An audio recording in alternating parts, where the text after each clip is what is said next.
Ito kumukulo na yung pinakuluan kong luya. So mamaya-maya ilalagay ko na siya sa tasa na may konting asukal para ito yung magiging tea ko or ginger tea this morning.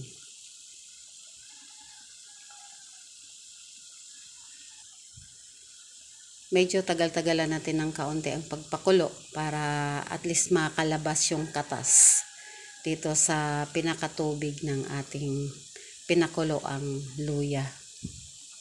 Para mas medyo tumapang ng kaunti ang ating ginger tea. Ito ay isasalin ko na para gawin na nating tea or tsaa. Ito na po. Kung masama man yung mga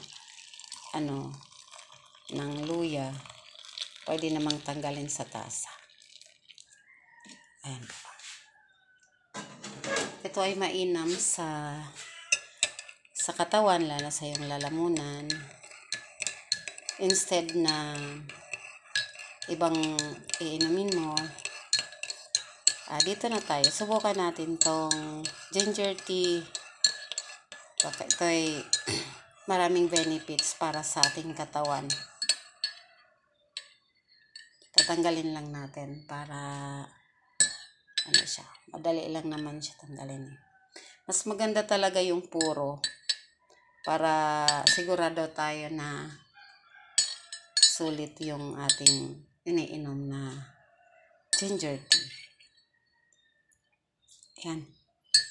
Mga friends, ginger tea. Mas masarap pag organic. Less